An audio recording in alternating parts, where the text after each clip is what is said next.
Excel PU college ಗುರುವಾಯಿನಕೆರೆ, ಕರ್ನಾಟಕದ number 1 PU college. Admissions open now. ಹರಿಹರದ ವಚನಾನಂದ ಶ್ರೀಗೆ ಸಂಕಷ್ಟದ ಮೇಲೆ ಸಂಕಷ್ಟ ಎದುರಾಗ್ತಾ ಇದೆ. ಪಂಚಮಸಾಲಿ ಪೀಠದಿಂದ ವಚನಾನಂದ ಶ್ರೀ ಪದಚ್ಯುತಿ ತಾರಕಕ್ಕೆ ಏರಿದೆ.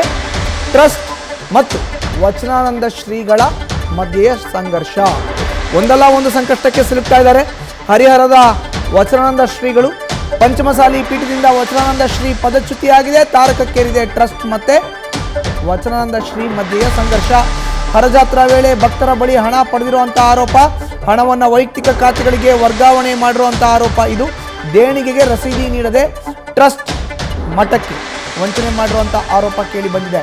ಸ್ವಾಮೀಜಿ ವಿರುದ್ಧ ಹರಿಹರ ಗ್ರಾಮಾಂತರ ಠಾಣೆಗೆ ದೂರನ್ನ ದಾಖಲಿಸಲಾಗಿದೆ. ಮಠದ ಪ್ರಧಾನ ಧರ್ಮದರ್ಶಿ BC ಉಮಾಪತಿ ದೂರನ್ನ ಕೊಟ್ಟಿದ್ದಾರೆ.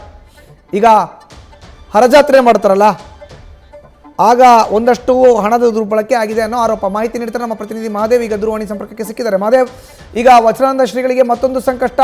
ಒಂದು ಕಡೆ ಟ್ರಸ್ಟ್ ಮತ್ತೆ ಅವರ ಮಧ್ಯೆ ವಾಗ್ವಾದ ಏರ್ಪಟ್ಟಿತ್ತು ಪದಚ್ಯುತಿ ವಿಚಾರದಲ್ಲಿ. ಈಗ ಹಣ ದುರ್ಬಳಕೆ ಆರೋಪ ಕೂಡ ಕೇಳಿ ಬಂದಿದೆ. ಮಧುಸೂದನ್, ವಚನಾನಂದ ಶ್ರೀಗಳ ಮೇಲೆ ಸಂಕಷ್ಟದ ಮೇಲೆ ಸಂಕಷ್ಟ ಎದುರಾಗ್ತಿದೆ ಅಂತ ಹೇಳ್ಬೋದು. ಕಳೆದ 13ನೇ ತಾರೀಕು ಶ್ರೀಗಳನ್ನ ಮಠದಿಂದ ಉಚ್ಚಾಟನೆಯನ್ನ ಮಾಡಿ ಟ್ರಸ್ಟ್ ಎಲ್ಲರೂ ಸದಸ್ಯರು ಒಂದು ನಿರ್ಣಯವನ್ನ ತೆಗೆದುಕೊಂಡಿದ್ರು. ಅದಾದ ನಂತರ ಒಂದ್ 2-3 ದಿನಕ್ಕೆ ಅವ್ರ ಮೇಲೆ ಒಂದು ಮಕ್ಕಳ ಮೇಲೆ ದೌರ್ಜನ್ಯ ಮಾಡಿದ್ದಾರೆ. ಸ್ವಾಮೀಜಿ ಮಕ್ಕಳನ್ನ ಸರಿಯಾಗಿ ನಡೆಸ್ಕೊಂಡಿಲ್ಲ, ಅವ್ರ ಮೇಲೆ ದೌರ್ಜನ್ಯವನ್ನ ಮಾಡ್ತಾ ಇದ್ರು ಅಂತ ಹೇಳಿ ಆರೋಪಿಸಿ ಒಂದು 3 ಮಕ್ಕಳು ಮಕ್ಕಳ ಕಲ್ಯಾಣ ಸಮಿತಿಗೆ, ದಾವಣಗೆರೆ ಮಕ್ಕಳ ಕಲ್ಯಾಣ ಸಮಿತಿಗೆ ಒಂದು ದೂರನ್ನ ಕೊಟ್ಟಿದ್ರು. ಇದಾದ ಒಂದು ದೂರ ನಂತರ ಈಗ ಮತ್ತೊಂದು ಸ್ವಾಮೀಜಿ ವಿರುದ್ಧ ದೂರು ದಾಖಲಾಗಿರೋದು ಏನಂತಂದ್ರೆ ಮಠದ ಹಣವನ್ನ ದುರ್ಬಳಕೆ ಮಾಡ್ಕೊಂಡಿದ್ದಾರೆ. ಅಂದ್ರೆ ಹರಜಾತ್ರೆಯನ್ನ ಏನ್ ಮಾಡ್ತಾ ಇದ್ರು, ಪ್ರತಿ ವರ್ಷ ಸ್ವಾಮೀಜಿಗಳು ಈ ಮಕರ ಸಂಕ್ರಮಣ ಟೈಮಲ್ಲಿ ಅವರು ಯಾವಾಗ್ಲೂ ಹರಜಾತ್ರೆಯನ್ನ ಮಾಡ್ತಿದ್ರು. ಹರಜಾತ್ರೆ ಮಾಡುವಂತ ಸಮಯದಲ್ಲಿ ಅನೇಕ ಭಕ್ತರಿಂದ ಹಣವನ್ನ ತೆಗೆದುಕೊಂಡಿದ್ರು. ಅದಕ್ಕೆ ಯಾವುದೇ ರೀತಿಯಾದಂತ ರಸೀದಿಯನ್ನ ಹಾಕಿಲ್ಲ.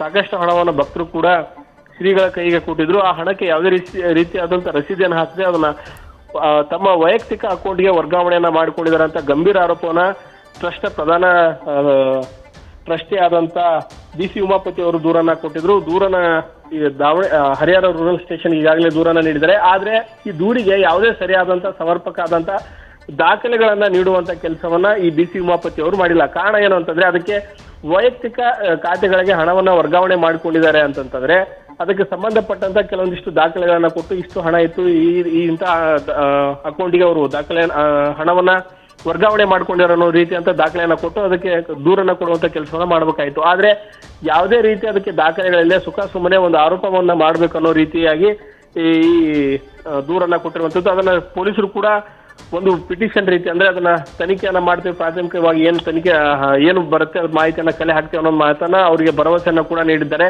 ಇದು ತಾರಕಕ್ಕೆ ಹೋಗ್ತಾ ಇದೆ. ಒಂದು ಪದಚ್ಯುತಿ ಆದ ನಂತರ ದೂರು ಪ್ರತಿ ದೂರು, ಆರೋಪ ಪ್ರತ್ಯಾರೋಪ ಈ ರೀತಿಯಾಗಿ ಹರಿಹರ ಪಂಚಮಸಾಲಿಯಲ್ಲಿ ಮಠದಲ್ಲಿ ನಡೀತಾ ಇದೆ. ಶ್ರೀಗಳಿಗೆ ಈಗಾಗಲೇ ಟ್ರಸ್ಟ್ಗಳು ಗೌರವಯುತವಾಗಿ ಮಠವನ್ನ ತೊರೆಯುವಂತ ಹೇಳಿ ಅವರು ಹೇಳ್ತಾ ಇದ್ದಾರೆ. ಆದ್ರೆ ನಾನು ಯಾವುದೇ ರೀತಿಯಾದ ತಪ್ಪು ಮಾಡಿಲ್ಲ, ನಾನೇ ಯಾಕೆ ಮಠವನ್ನ ತೊರಿಬೇಕು ಅಂತ ಹೇಳಿ ಶ್ರೀಗಳು ಈಗಾಗಲೇ ಒಂದು ಹೇಳಿಕೆಯನ್ನು ಕೊಟ್ಟಿದ್ದಾರೆ. ಹೀಗಾಗಿ ಈ ರೀತಿಯಾದಂತ ಆರಂಭಗೊಂಡಂತ ಆರೋಪ ಪ್ರತ್ಯಾರೋಪ ಈಗ ಮತ್ತೊಂದಿಷ್ಟು ಸಂಘರ್ಷಕ್ಕೆ ಕಾರಣವಾಗುವಂತ ಸಾಧ್ಯತೆ ಇದೆ ಮತ್ತು ದೂರು ಪ್ರತಿ ದೂರಿಗೆ ಇದು ಸಾಕ್ಷಿ ಆಗ್ತಾ ಇದೆ. ಇನ್ನು ಮುಂದಿನ ದಿನಗಳಲ್ಲಿ ಇನ್ನೂ ಸಾಕಷ್ಟು ಈ ರೀತಿ ಪ್ರತ್ಯಾರೋಪ ಆಗುವಂತ ಸಾಧ್ಯತೆ ಕೂಡ ಇದೆ. ಮಧುಸೂದನ್, ಧನ್ಯವಾದ ಮಹಾದೇವ್ ನಿಮ್ಮ ಮಾಹಿತಿಗೆ. ನ್ಯೂಸ್ ಫಸ್ಟ್ ನಿರ್ಭೀತಿಯಿಂದ ನಿಮ್ಮ ಪರವಾಗಿ.